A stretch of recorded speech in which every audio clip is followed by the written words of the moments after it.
Welcome back to TBRD. It is just a little after 7:20 a.m. in the morning. I'm on my way into work. Gonna chat a little bit this morning about how you know you're working with a good motorcycle dealership. So we'll go top 5 ways to know you are hooked up with a great motorcycle dealership this morning. Before we do that, we'll take a look at the pretty morning views. Really like riding across here. See if we can stand up and get a better shot of that. All right.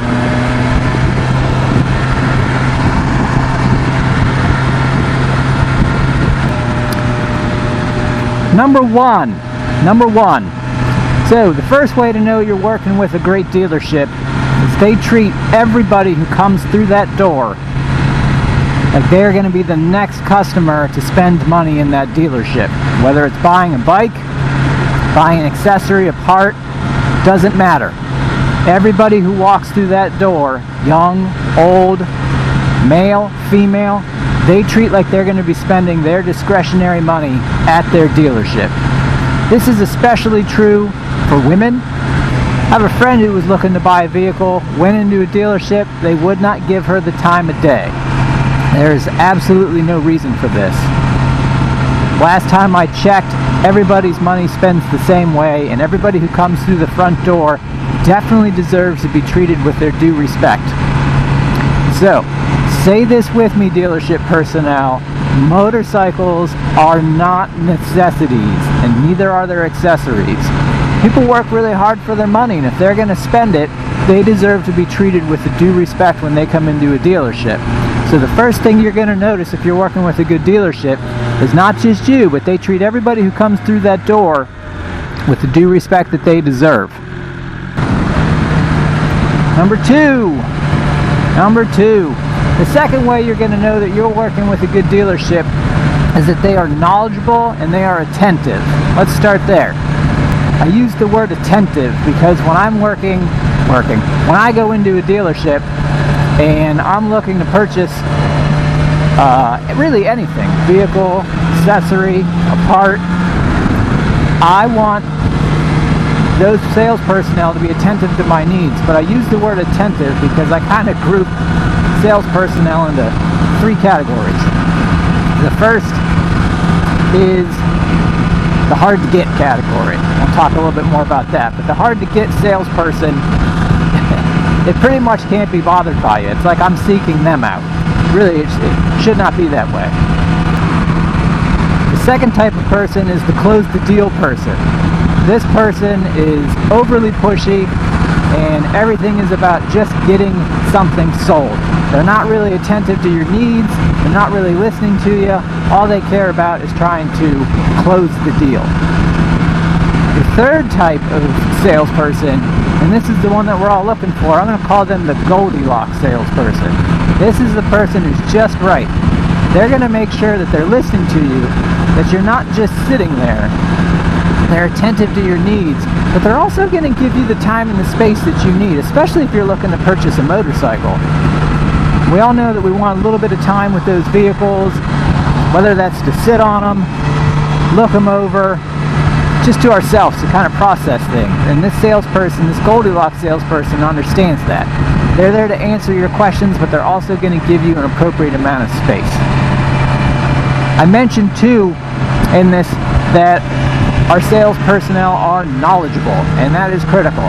If you're anything like me, when you're looking to buy a bike, you have already researched and watched any YouTube reviews you can find on it, and you've read any articles about that bike and probably most likely all of its competitors. So I think the least that can be expected of the dealership personnel is they have a base understanding of the motorcycles that they have on the floor. So they should be able to answer your basic questions about that bike and its features and know how they work.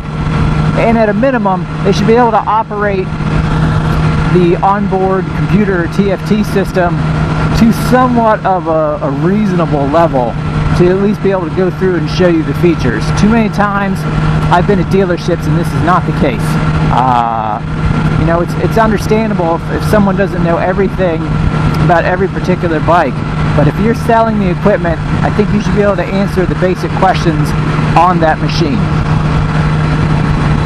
Number three. The third sign that you're working with a great dealership is they have absolutely no problems with you sitting on any machine that is for sale in that dealership. Now, the caveat being, and I have seen this, so, you know, as consumers, let's be honest, we've all seen the rider who goes in and they're getting on a bike and they're kicking the bike next to it, or they're kicking the bike that they're getting on. Dealers should have no issues with you getting on the bike and sitting on it. But let's also make sure that we're being respectful and we're getting on and off the bike appropriately and not kicking it or anything that it's surrounded by. The other thing that I would say is, not only are you able to sit on these bikes, but this goes back to number 2, where we talked about attentive sales personnel. You should have some time to sit on that bike and be left alone.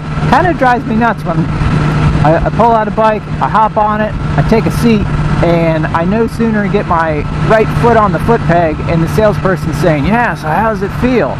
I don't know. I've been on for 10 seconds.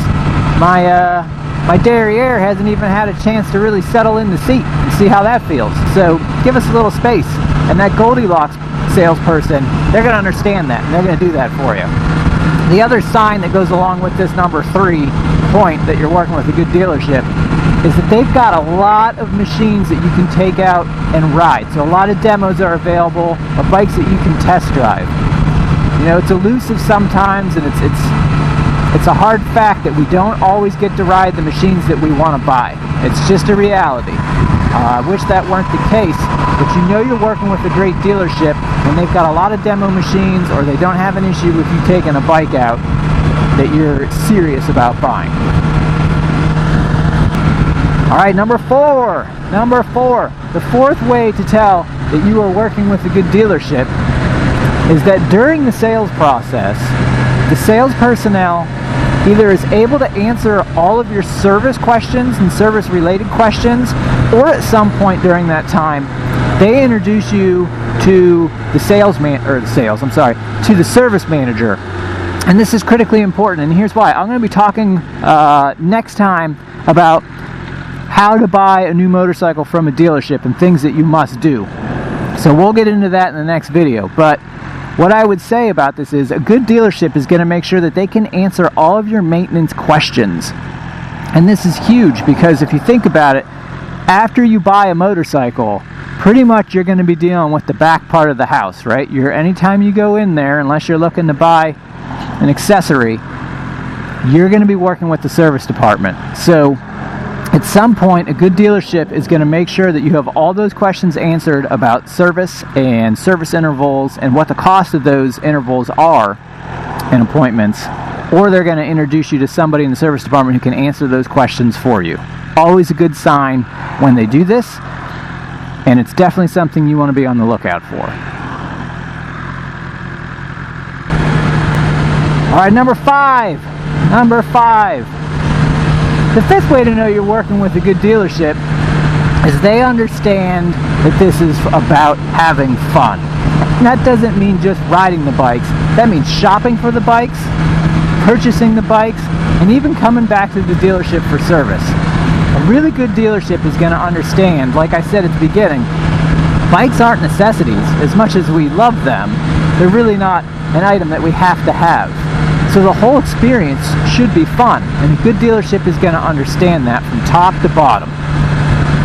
So the 5th thing I always say is if you're not having fun, you're not enjoying the experience, you're probably not at the right place. And if that means you're going to have to drive further to go find the right place, I really do think that it's worth your time in my experience. So when I went to buy this bike, if you watched my review video of it, I mentioned I was also interested in a Triumph XRT, and man, did I hit the wrong end of the dealership continuum on that on the search for that vehicle. I called ahead when I went down to take a look at the bike. I let them know I was coming. I had previously purchased many motorcycles at this dealership, had contacted one of the same sales personnel, When I got in there, thanks to the pandemic, as we all know, we're living, very few people down there. There's plenty of sales personnel, I will say, give them credit for that. The issue was, couldn't give me the time of day. Even after I walked up, said, hey, you know, I called and spoke to you know, so-and-so over the phone, told him I was coming. He'll be right over. 3 minutes, 5 minutes, 10 minutes, nothing. I walk around, nobody will give me the time of day. 15 minutes later, after I'm checking the machine out, someone comes over, oh, can I help you? Yeah. Spoke to so-and-so, they were going to go get so-and-so. Oh yeah, hold on one sec. Screams across the dealership. Guy finally comes over.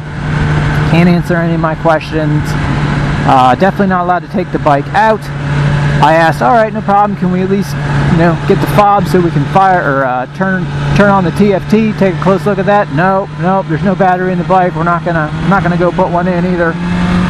So we could see how that experience went. On the other end, when I went to buy this BMW, it was the complete opposite experience. To be quite honest, and I'm not a real salesy type of person, and I'm not going to pitch something that I genuinely don't feel have very strong feelings about. But I went to Bob's BMW down around Jessup, Maryland, and from the second I walked in the door, the whole experience was different. The sales personnel were on point. They were exactly as we talked about. They were attentive, but they gave me my space when I wanted it to look over things. They make sure I had all my questions answered, top to bottom. They put me in touch with their service supervisor, who answered all of my questions very kindly, even though I know that they're extremely busy. So answered everything top to bottom. After I decided to purchase the bike, when I came back down to pick it up, there was 2 signs on the bike with big congratulations, you know, with my name on it. They rolled everything out for me, literally a red carpet service. I quickly put the necessary 650-ish miles on it to go down and get my break-in service done. I went on a Saturday, which is a first-come, first-served service, and extremely busy. The dealership opens at 9. I got there at 6, and there was already 3 people ahead of me. But they had an amazing system. You come in, the night before they had already set out 20 chairs that were spaced 6 feet apart or more. They had a table set up with a clipboard, so you just go ahead, you fill out the position that you came in, you park in that position, you put down what you need, you leave the tag on your bike. As their personnel starts to arrive, they start taking tickets. If they have any questions, they come over, they let you know what's going on. The owner rides in, I don't know, 15, 20, maybe 30 minutes before the dealership's supposed to open, says he'll be right back out. He comes back outside, he goes over the whole process of what service on Saturday is going to look like, talks about the ground rules, explains that while you're waiting, they'll have a bunch of demo machines out, so if you want to go for a ride, go for a ride. He disappears, comes right back out, and I'm looking at him trying to figure out what's going on. He's walking up to every individual like a waiter, taking orders for coffee. Once he has those, he goes inside, personally fills and delivers those orders. See anybody? Alright. Personally goes and fulfills those orders, then goes back inside and comes back out with dozens and dozens of donuts for his customers. I mean, this place, there's something. If you live in the area, even if you don't live in the area, and you're looking for a BMW or even a quality used machine, I highly recommend you check out Bob's. It was the first time I went home from a dealership, and not only was I happy with the service that I had, I was out of there in under 2 hours for everything. I had the first service done. As I said, there were some other people in front of me. Had a couple other small things done with the bike. I was out of there in about 1 hour and 45 minutes. But when I got home, I mean, I was happy. Like, I had an enjoyable time, even down at a service appointment where I was waiting around. It was fantastic. So those are my top 5 ways. Those are my top 5 ways of knowing that you're working with a great dealership. And a shameless plug for Bob's BMW, because in my 21 years of experience, they're the absolute best dealership I've ever worked with. So if you're ever in the area in Maryland, go down and check them out. They've got an amazing place, an amazing staff, and a lot of great motorcycles in at their dealership. All right. That's going to do it for me, guys. Thanks for tuning in and checking me out. If you like what I'm doing, I'd really appreciate it if you would like the video and go ahead and subscribe, as I always say. We're going to have a lot of fun. If you can think of a couple other ways or a couple other things that really distinguish great dealerships, leave it in the comments for me and I'll make sure to get back to you. I always love to hear other people's ideas. Until next time, keep the throttle back, the rubber down, and enjoy the ride.